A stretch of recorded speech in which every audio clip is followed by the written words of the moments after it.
women's who are in the rural area. That means they are reluctant to come to the urban area for doing a job, but they still have the capacity, strength to work. Then we, as social entrepreneur, should reach them and give them opportunity to work. Eventually, they will learn something. At the same time, business also will be success. That is the main understanding. So, not focusing about the capitalization. That means whatever the progress with the entire country level or exploiting the available all the business opportunities, but at the level that social entrepreneur competent with or confident, whatever they satisfy with, then in that segment they address.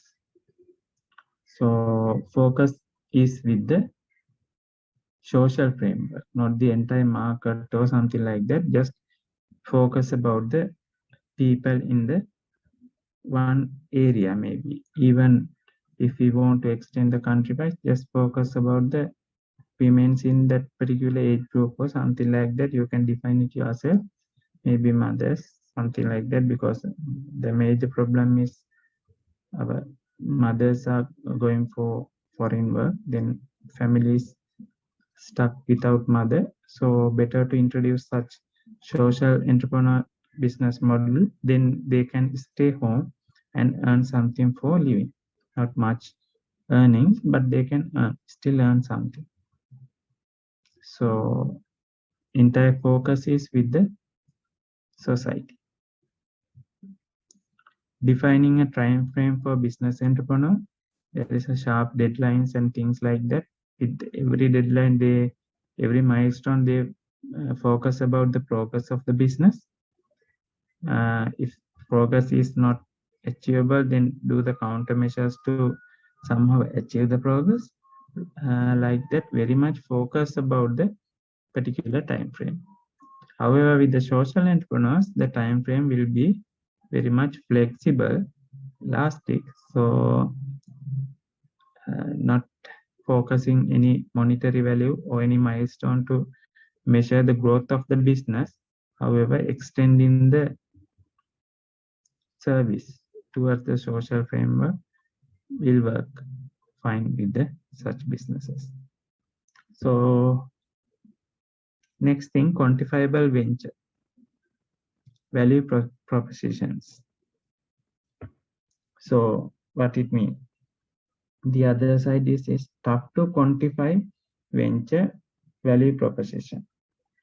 So whatever I told you that the pricing with the business entrepreneurs are to the point, but with the social entrepreneur, pricing is actually not to the point. They're not the exact figure, but just focus about the giving much benefit for the society who work for the business. So in that case, the pricing are not exact as it is in the social entrepreneurship era.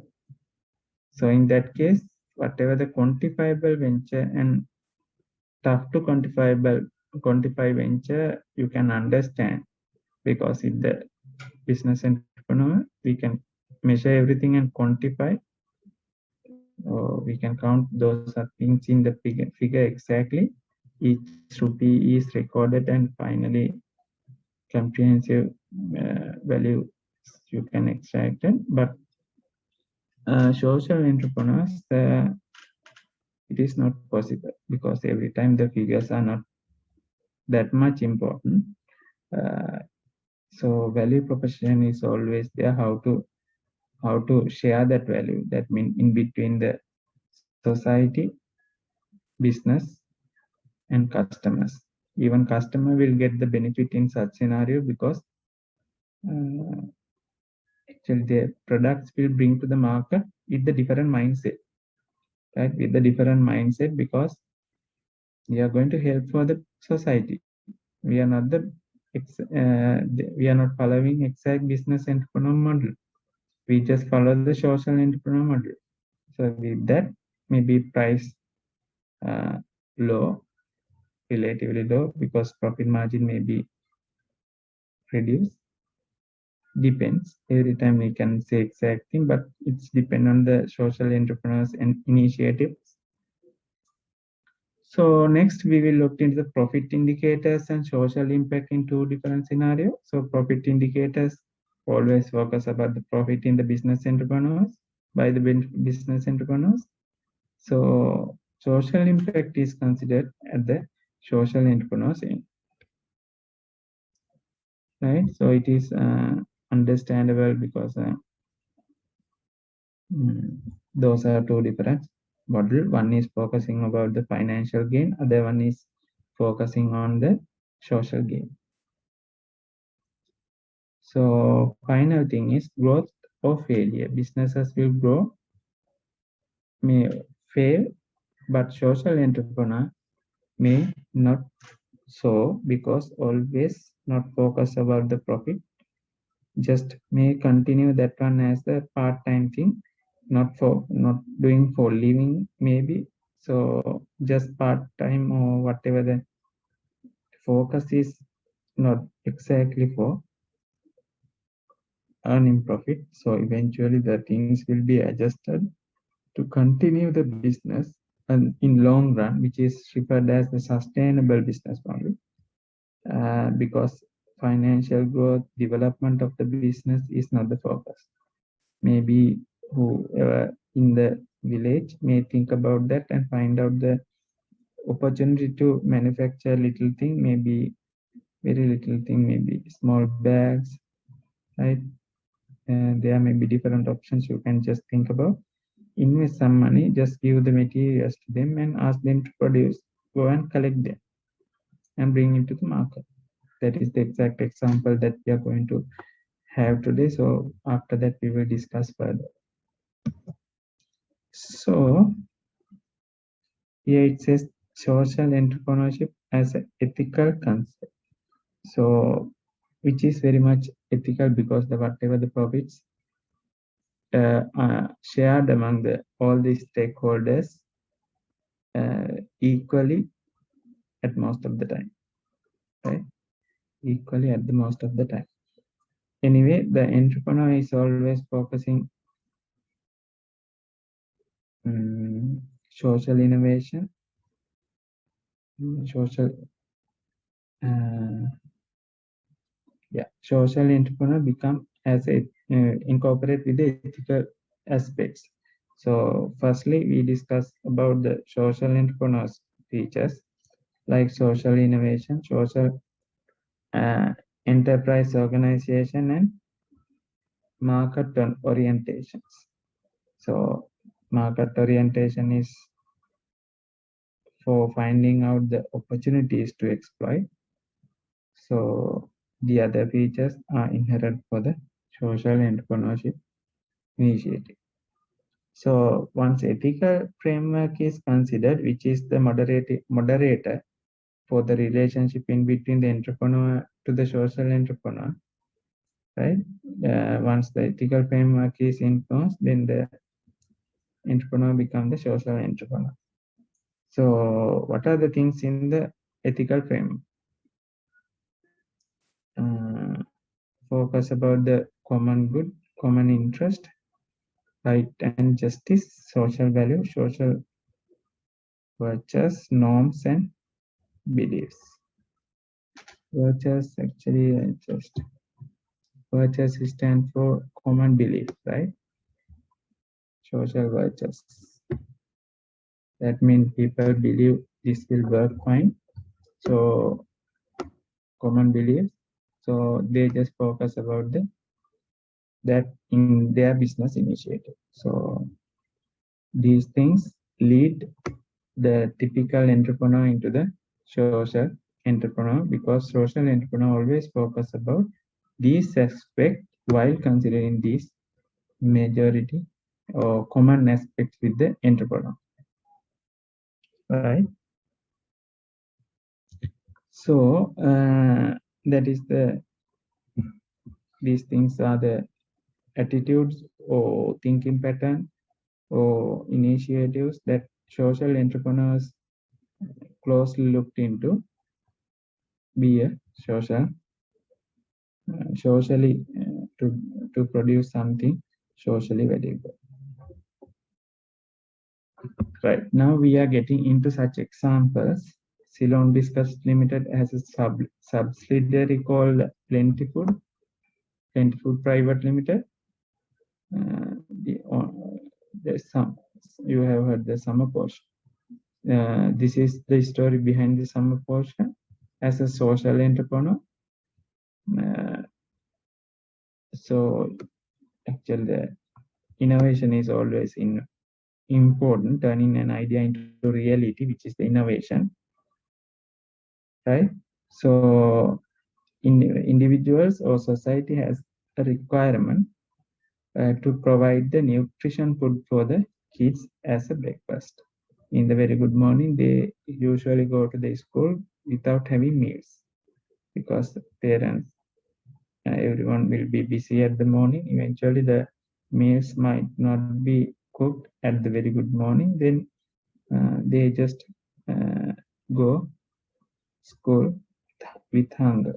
So that is not acceptable. So having a hurried nutrition breakfast for kids is the opportunity customer needs, right? Then address that by Plenty Foods Private Limited.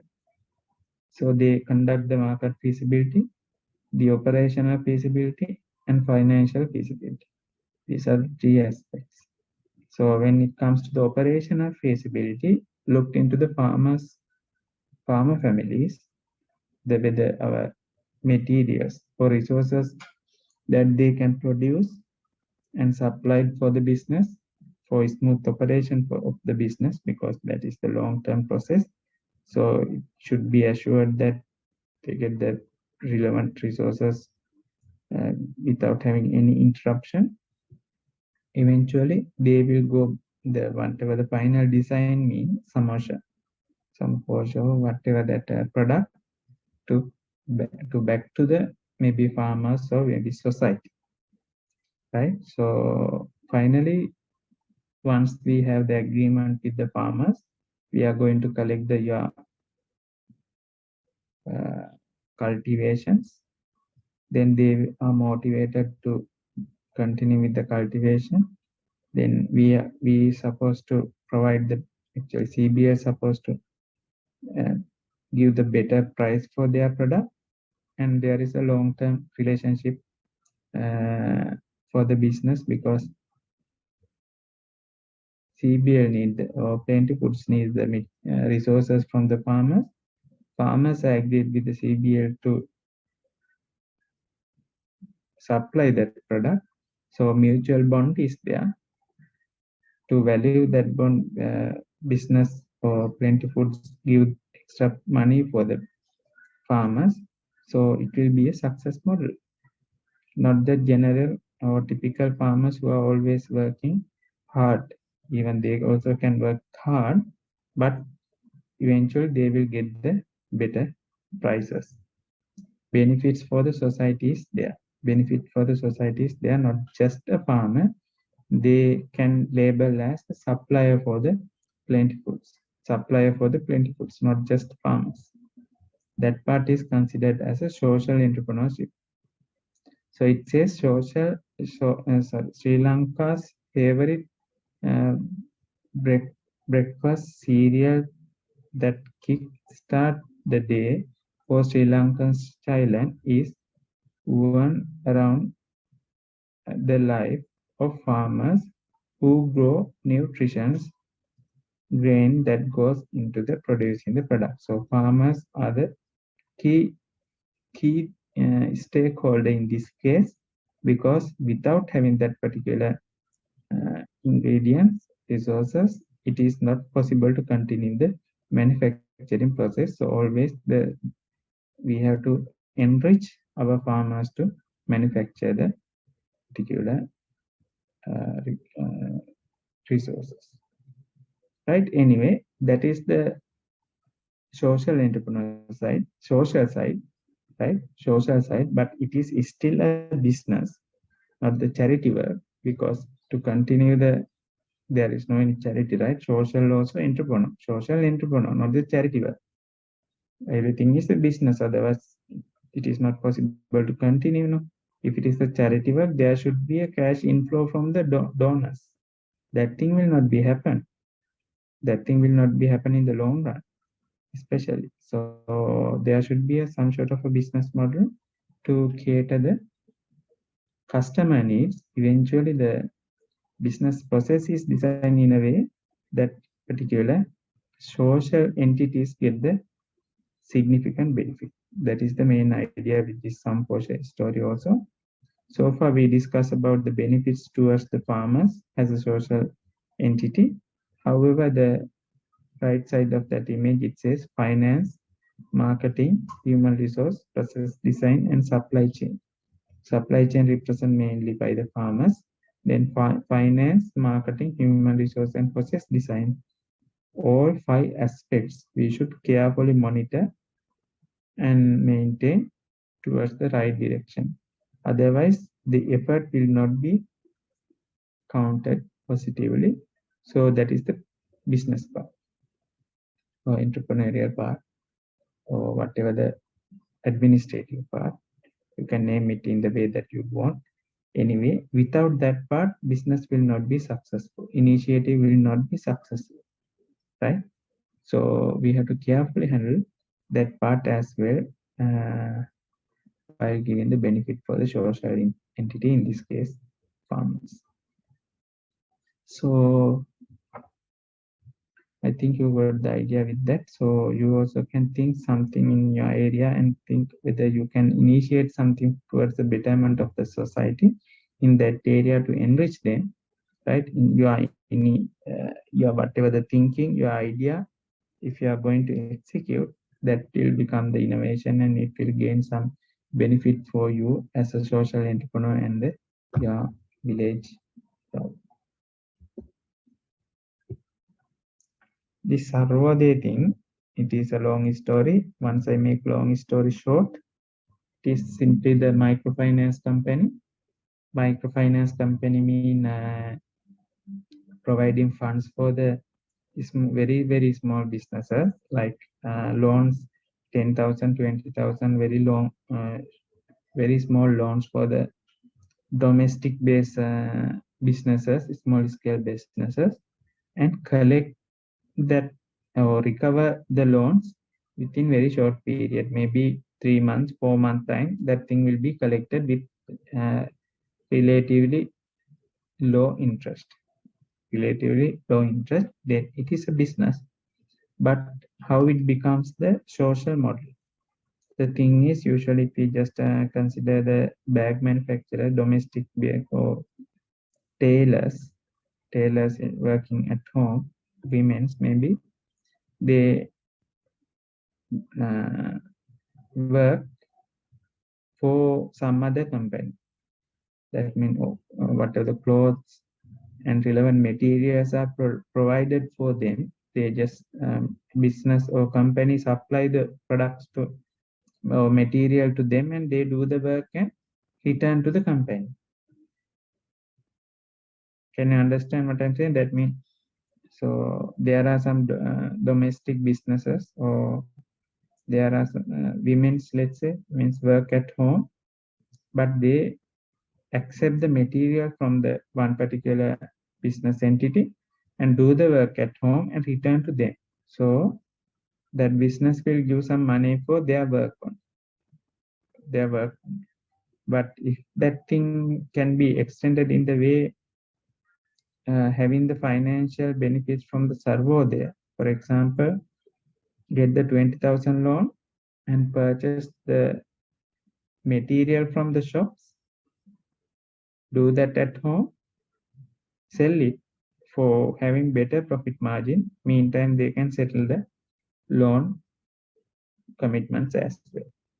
Get the loan from Sarvodaya, buy the resources from the market, and do the same thing at home and sell it to the market with better profit margin, and that better profit margin will use to settle the Sarvodaya loan. So it is essential to do that thing very carefully, because it is also a money, even though it is little amount. That thing will be very big for them. Otherwise, they don't go for loans. No? So we have to carefully handle, because the both business, that mean domestic entrepreneurs, people work at the home, and the Sarvodaya, there should be a mutual understanding about the objective of the Sarvodaya business, right? So there are some objective why they are doing that, to help the people, help the society, right? Not to gain the profit talent, microfinance. That thing is doing by the financial company also. Central finance, I don't know whether central finance is doing. Finance companies are doing that, right? But they may focus about their profit, maybe higher interest rate.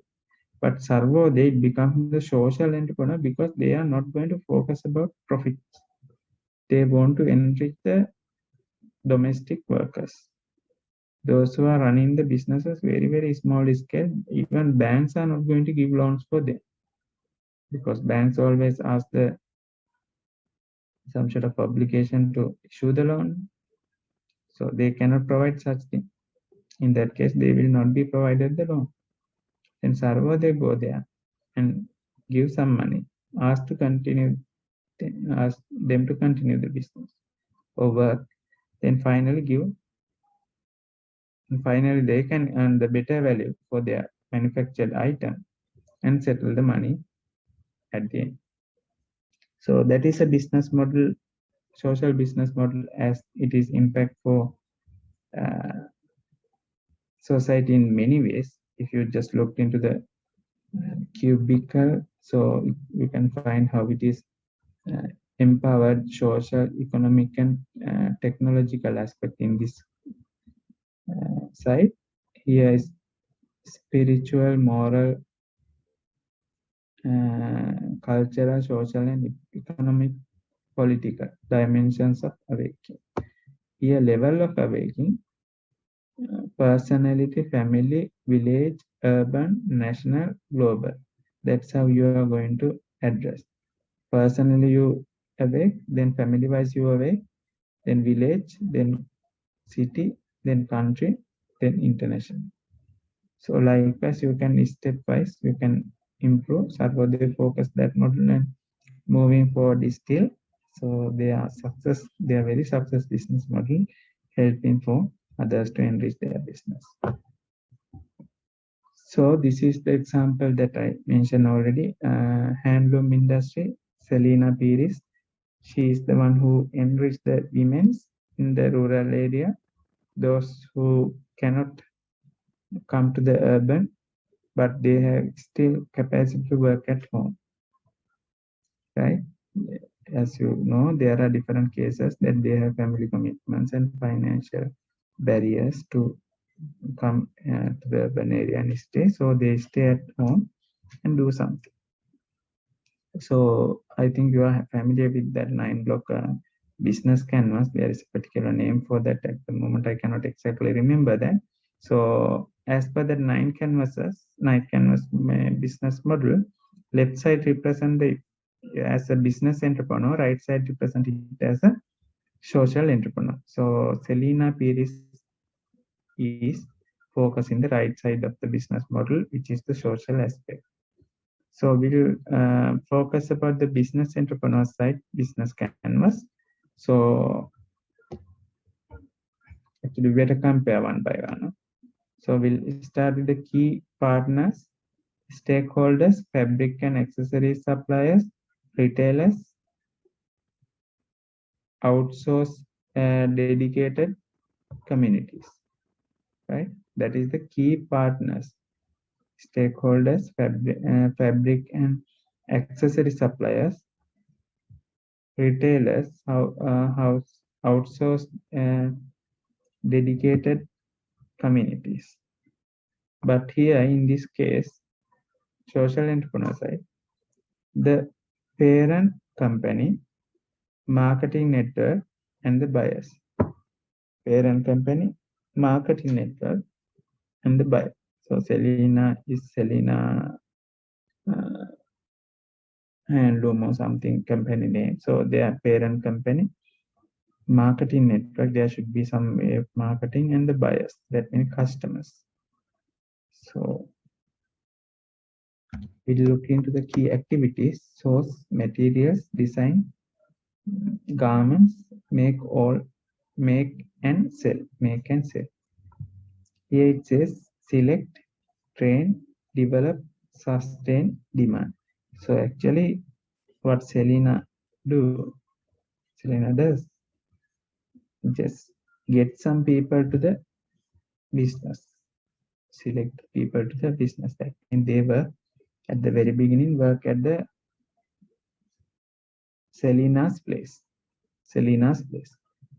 and they trained them. Selena trained the women's, and Selena developed them up to the required level, because handloom there are specific technique. I have never seen how it happened, but I have seen the videos just for having some understand. So there should be some expertise. So Selena trained everyone. Then they just direct those workforce to go home and start the same thing. We will come and buy your product.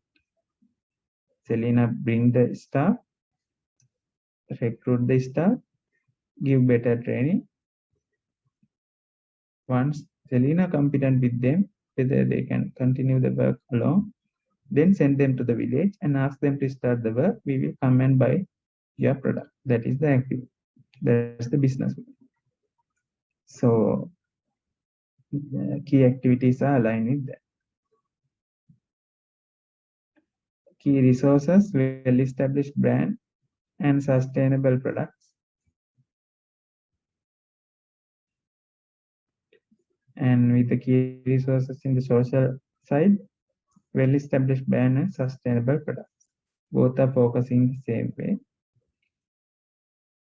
Then middle part, value propositions of the business entrepreneur side, designing, making, sourcing and marketing fashionable casual garments locally and internationally. In this case, build self-reliance and entrepreneurship within the communities of the women. Build self-reliance and entrepreneurship within communities of the women. So who are becoming the entrepreneur? Not Selena. The people work at home. They become the entrepreneur because they are manufacturing something and selling to Selena. Selena go and buy, right? So we will look into the video. Then actually the Selena buyer, whether they can buy, sell it themselves. We will look into that.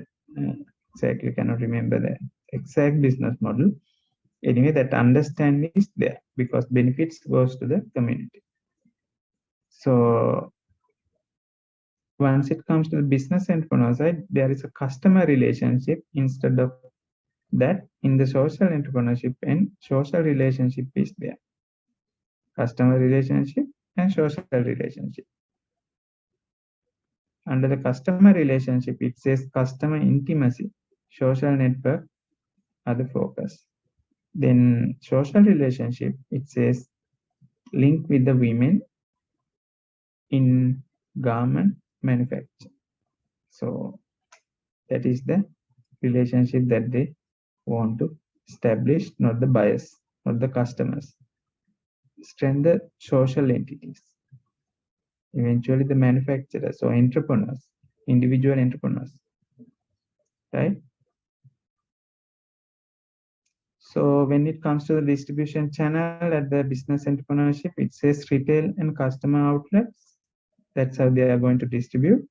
The scale of the outreach, that means how they are going to reach the customer, identify women in the communities. So they are actually the focus is with the social entities. So they find out the who manufacturers who are capable with manufacturing handloom. That is the challenging point. That is the replacement. That means the way that they focus about their businesses, not the side of the buyers. Then customer segment in the business entrepreneurship side. So you can find it here. Upper middle and upper income segments locally and internationally. Upper middle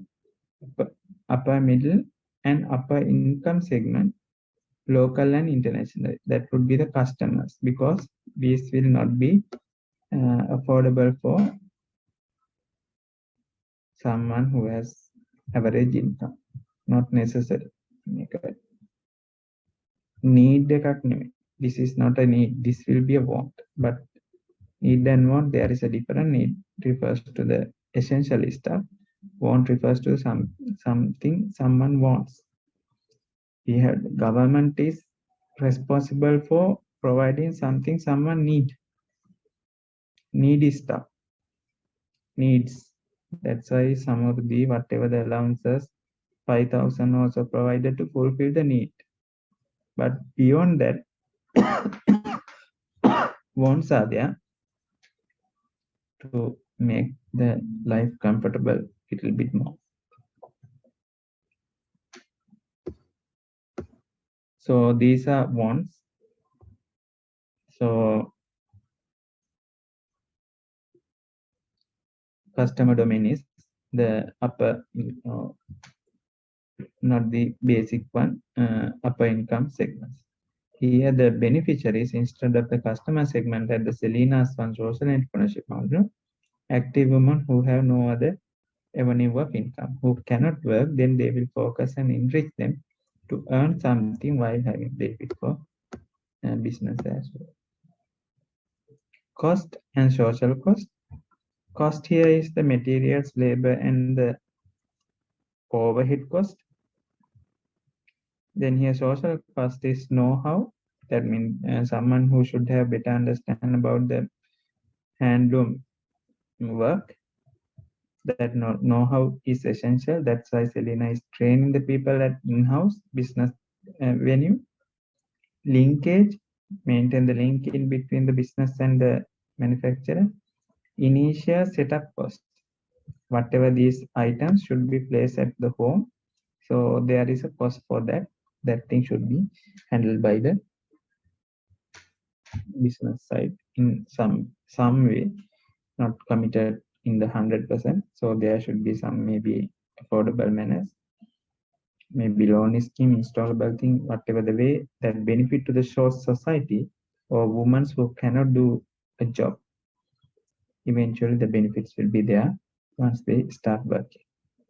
Revenue in the business entrepreneur side, income from the sales of the garments and other items. They are selling these things and earn something. With that, there is the income. So that is the revenue for them. When it comes to the social entrepreneur side, there is a social benefit, empowered and sustained employed community. Empowered and sustained employed community. Whatever the people, whatever the women in the villages who work for the company will be empowered. So eventually, once we looked into the different terms in the two different models, right side is the Selena's social entrepreneurship model, left side is the someone's business model, business entrepreneur model. So you can understand how it is focused in the different 9 different elements in the business canvas. So when you looked into the business, when you have the business idea, please focus about this 9 canvas model and looked into the opportunities that you can exploit. Not that it can be the betterment for the business, at the same time it can be the betterment for the society. So if you want to do something for the society, so just move forward with that social entrepreneurship model initiative. So I just find out the YouTube video which describe the things related to the Selena's stuff. This is Selena's mother. I will play for your information. Just carefully listen. This is a little lengthy video, but this will be so useful. This will make you interested to do something as a social entrepreneur. So if you feel such, please let me know. I will also join with you and somehow launch the such initiative, because initial financial commitment, even I can contribute.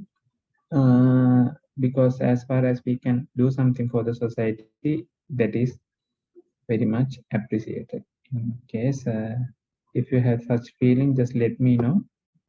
I am with you to launch such initiatives. Commitment side, you will do that.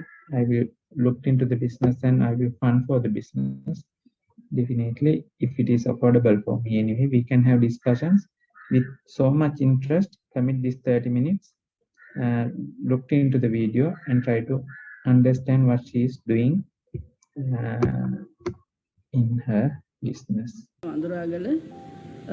am an attorney at law by profession and the founder of Celine Sri Lanka, which is a handloom manufacturing company.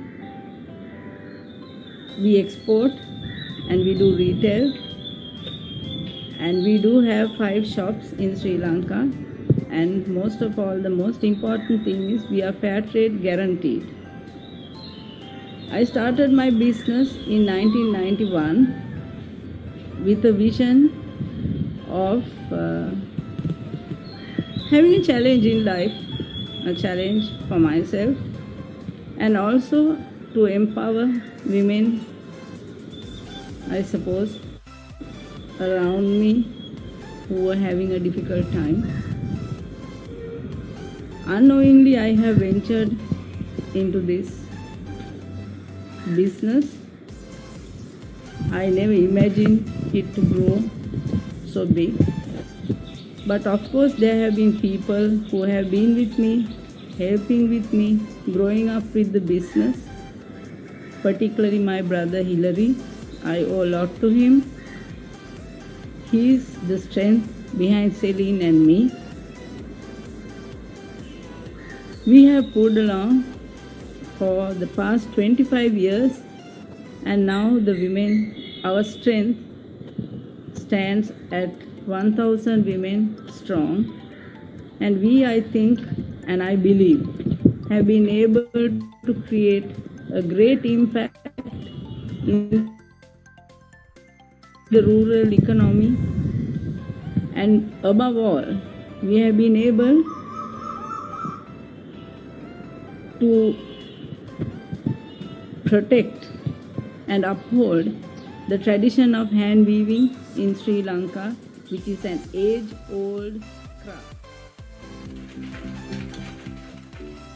Initially, it was not that difficult for me, the finances, because I was a practicing lawyer.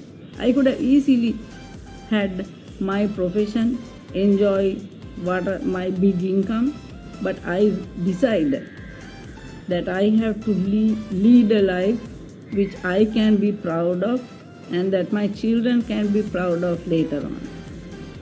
So this is why I have chosen this difficult path of leading this company and trying to empower the women, thereby creating an impact on the children and their households in rural Sri Lanka, which I am really proud of. By working hand in hand with the local entrepreneurs in the villages, we always aspire to make them good business women.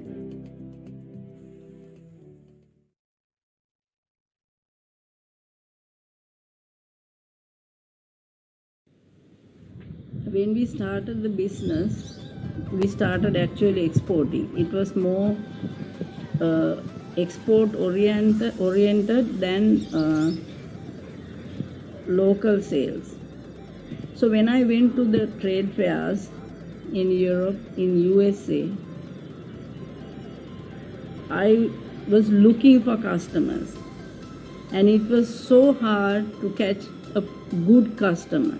But when I made the initial contact, when they showed interest, we started building partnerships. So the main secret behind our success is that we don't have one-off businesses. We don't have one-off transactions. It's more of building relationships, building partnerships, and helping each other.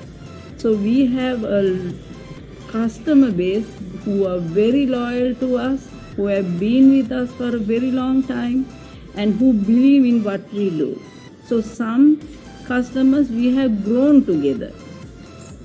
I think in any business the most important is to build relationships rather than just having one or two customers. At the start, we were doing what everyone else was doing. But then I realized that if I was doing what everyone else was doing, I would never have been successful. I thought I really need to do something different. This is not my business sense, it was maybe my common sense, right? So I started making different kinds of products with the fabric we wove. This was the secret where we took off. And also, my vision was that my company should be a big family. It's not all about money and profits, right? For me personally, I am not motivated by profit. But my motivation is to do better. I think it's a big milestone in our company, and we are one of the few companies who are fair trade guaranteed by the World Fair Trade Organization. So I'm really proud that I've been able to motivate and inspire the rest who are following me or who are taking the business now to be truly committed to the social cause more than the commercial aspect of the business. It's true, the fundamental is that we are a business. We need to make profits. We need to sustain. Without profits, we will not sustain the business because we don't get any external funding and we cannot depend on people to help us. We need to think of ways and means of maximizing our profits justly and reinvesting it to the business. For 16 long years, we never drew any dividend from the company. We solely reinvested every penny. I know it was a long, very long journey with a lot of challenges. But this concept of empowering others through economic activity has been very successful for us at Celine. So we call ourselves a social enterprise because the motto is to impact the society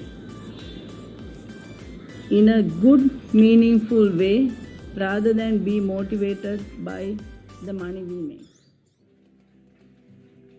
selling ආයතනයේ දේශීය නිෂ්පාදනයේ කොටසක් වීම ගැන මම හුඟක් ආඩම්බර වෙනවා. පහසුකම් මට ලබා දීලා තියෙන උපකරණ ඒගොල්ලෝ ළඟින් පහසු මිලට ලබා දෙනවා. අපේ නිෂ්පාදන ඒගොල්ලෝ ලබා ගන්නවා. කොපමණ නිෂ්පාදනයක් වුණත් ලබා ගන්නවා. Celine currently employs about 1,000 women who would never have found any other alternative income generation activities. There are skills in the villages, but the skills are not properly utilized. So at Celine, we are giving them a platform.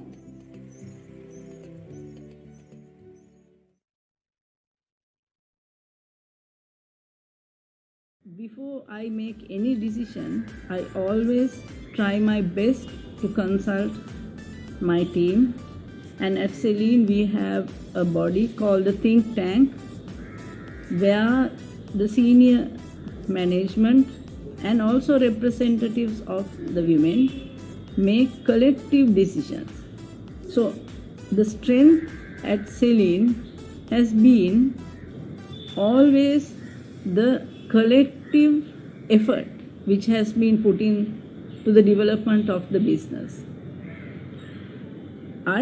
It's true that I have the vision. It's true that finally I make the larger decisions. But I am backed with solid people who believe in our journey. I think this has been more of the success. We have always worked together. And if you can't take a risk, then you are not an entrepreneur. It's always about taking risks and making the wise moves to bring the business forward. I firmly believe that we need to be fearless in a way and also quick to see the opportunity and also to see that in each crisis there is an opportunity and that everything happens with a meaning. So we need to be wise enough and sharp enough to seize the opportunity when it comes. Because I believe that the opportunity doesn't come twice. It comes only once, and you need to seize it when you see it.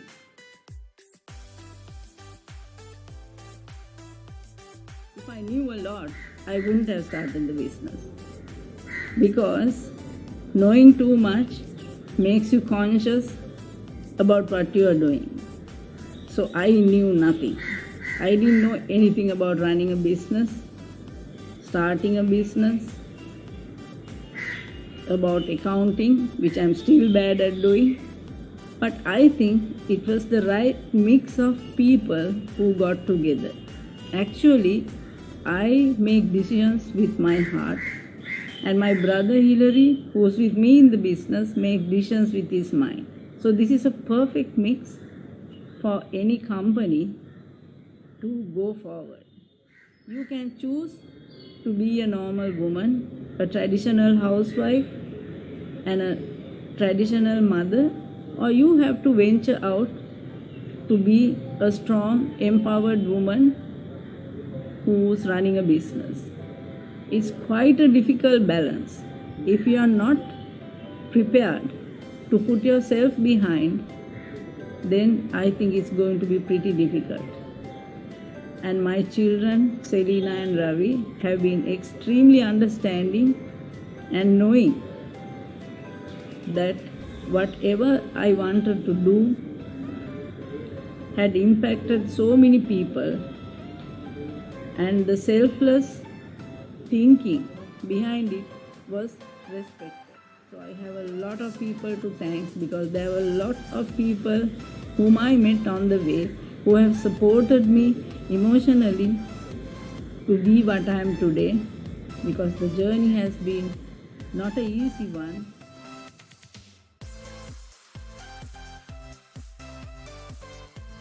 So you ask me what makes a good entrepreneur. I really have no answer, a direct answer to give. But I feel a person who can take a challenge and who can fearlessly go ahead with his or her vision, who can always put himself behind or herself behind and think of others and be focused and be persevering, I think then you can really be successful. Personally, if I relate all these theories to me, I didn't know at the start how to do a business, who was an entrepreneur, and what I should be doing. I only had the gut feeling that I had to be doing what I believed in. I needed my business to be the biggest in Sri Lanka, and I aimed at that, and I suppose I did all the correct things. Sometimes it was a long journey, with lot of pitfalls, with lot of challenges, but each time we have stood strong and confident and never looked back. We have absorbed the losses and gracefully learned from our failures. I think this is the secret behind our success.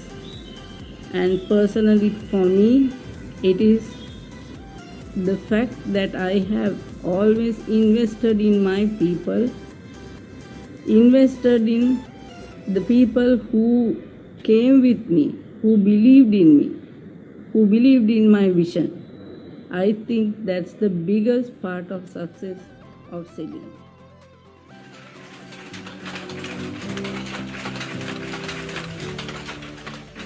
Hello, my name is Selena Perez. I am Director of Business Development of Celine Sri Lanka.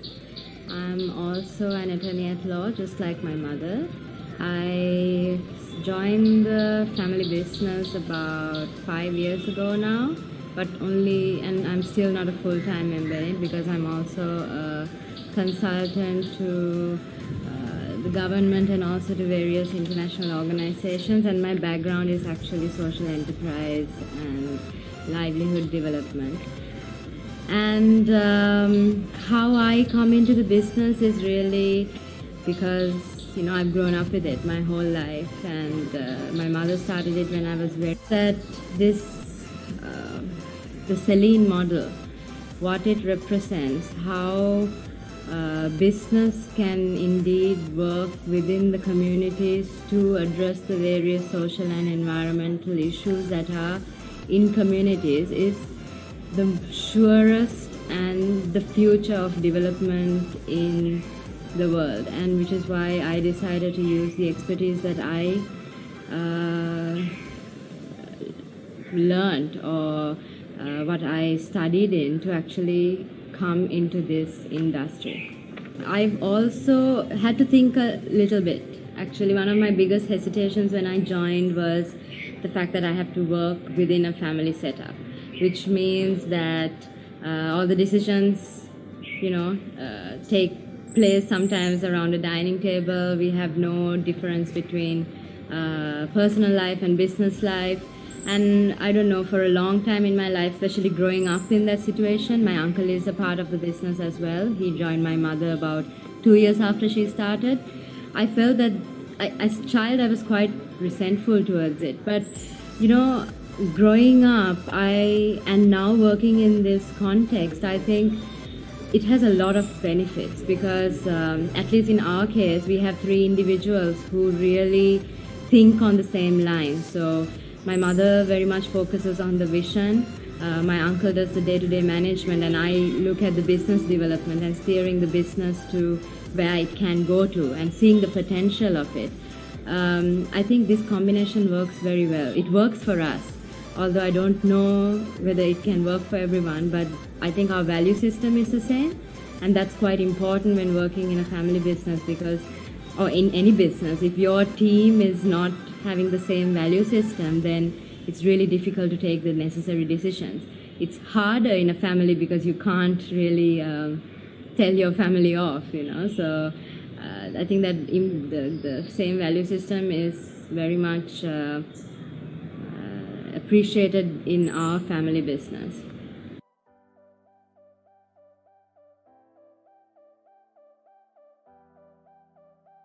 At Celine, I work in marketing specifically and also in other forms of business development. But marketing was the first subject, even though I'm not a marketer myself. Marketing is the first subject that I tapped into when I got into Celine, because I realized that if you can have the most excellent story in the world, but you need to know how to say it.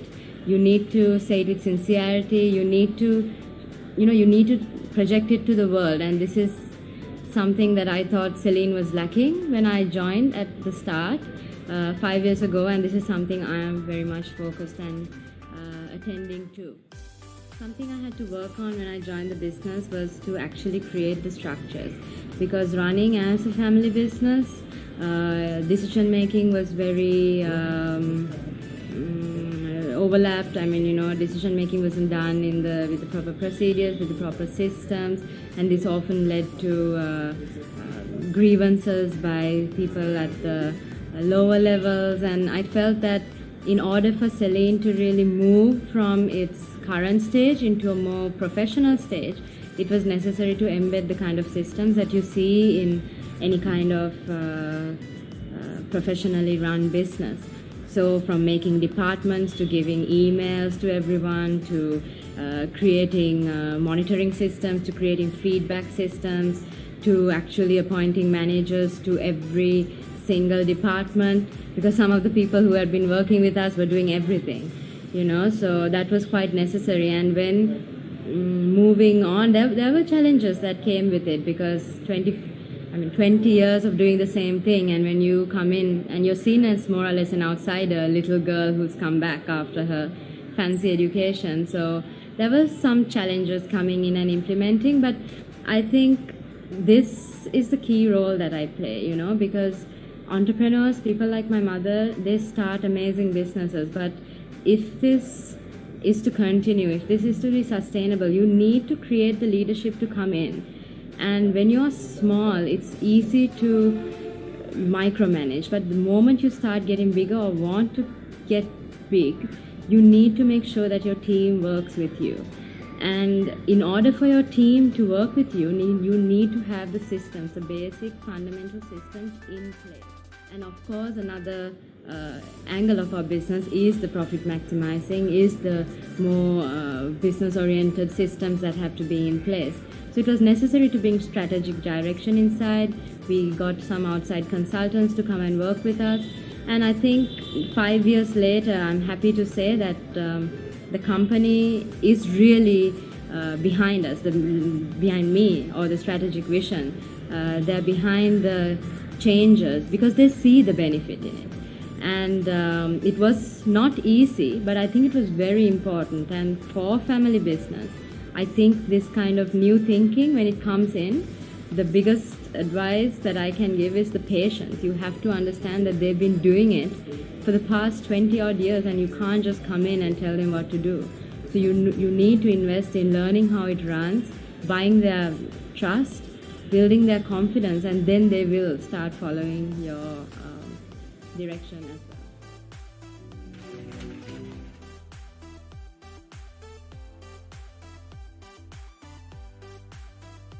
Celine is Sri Lanka's only fair trade guaranteed company, and we've been in the World Fair Trade Organization for about 8 years now. We were actually asked to join the World Fair Trade Organization because that's the kind of way the principles of fair trade, the 10 principles of fair trade is what we follow throughout our business. So having a fair trade guarantee certification or an assurance is simply a way to show the world in a label about the kind of work that we do, and it is quite important. Being fair trade means that it really helps being fair trade guaranteed, I would say, helps our company to put the structures and the requirements necessary to actually grow as a fair trade organization. Even though we've started as a fair trade organization, we had all these kind of principles. We really didn't have it embedded in our structures. We didn't have it embedded in our systems. So this certification process or this guarantee process has really helped us to do that. So one of the systems, of course, we have are the fair trade monitoring aspects in every part of our business. Because social business and fair trade is a core value in our business, that is necessary to do that, so that even if our managers come from outside, they adapt to this right from the very beginning.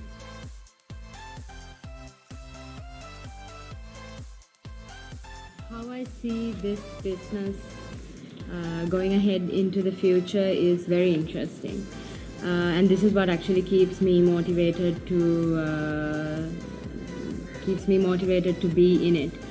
Celine is a very special model. We work with so we have 5 plants that we work on the ground. We run and we own, and we have about 16 workshops that are in the rural villages in the northwestern, eastern, and now recently in the northern province as well.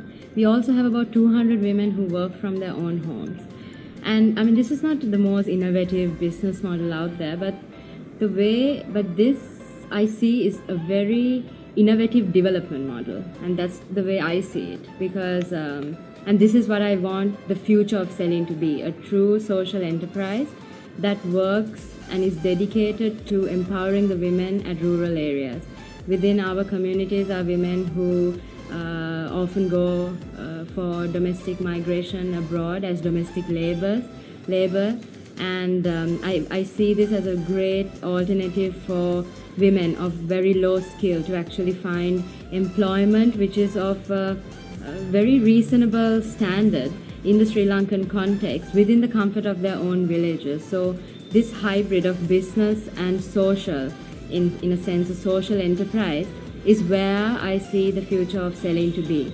And in countries like mine, where a majority of the population are in the rural areas, where a majority of the population are on the borderline of the poverty levels, it's important that business take a stand. You know, a business becomes responsible and not just being corporate, not just this CSR. You know, that society and social aspects are ingrained and within the culture of our business. So going forward, I think this is the potential for Celine, and this is also the potential for business. මගේ ළඟ සේවිකාවන් 25 දෙනෙක් සේවය කරනවා. අපේ රෙදි වියන ගැහැණු සියල්ලම වැඩට එන්නේ පයින්. ටිකක් දුරින් එන අයට බයිසිකලයක් වගේ විවිධ මාර්ග අපි වඳුරාගල මහත්මියගේ උදව්ව තුලින් ලබා දුන්නා. උදාහරණයක් නම් සේවිකාවන්ට ලදරුවම් බලා ගන්න පහසුකම් ලබා දුන්නා.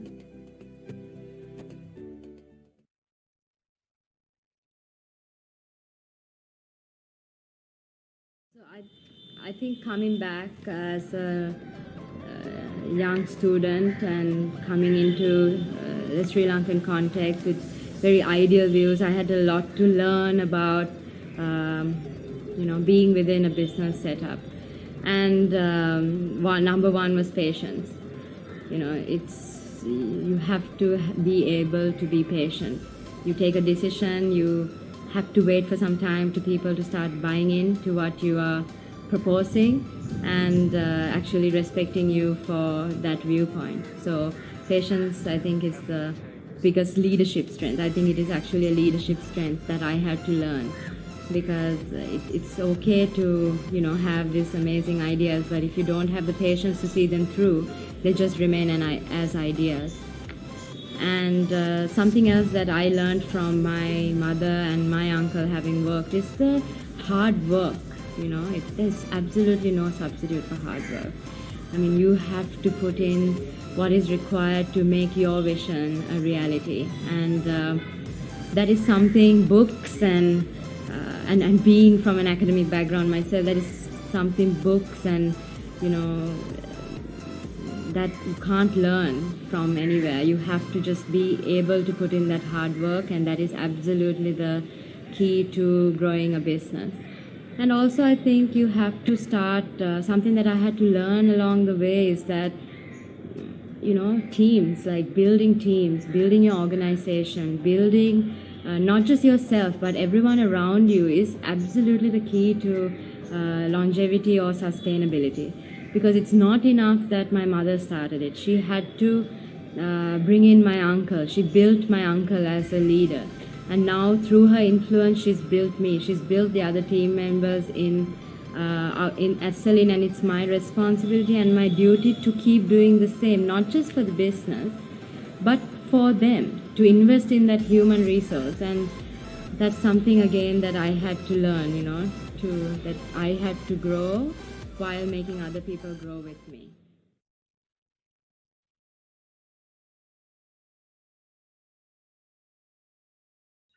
So I think you got the idea about the social entrepreneurship initiatives by Selena.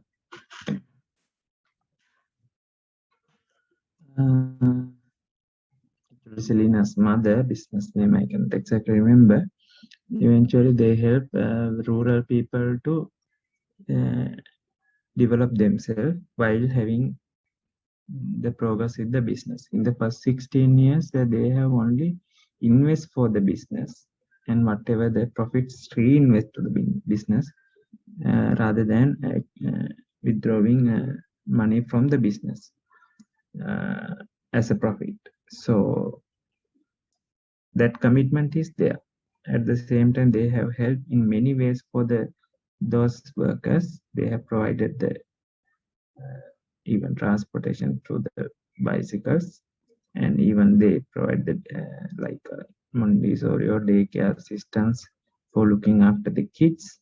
Then they are more than happy, actually, more than happy to work. So such initiatives will encourage people to go and join with that work and continue.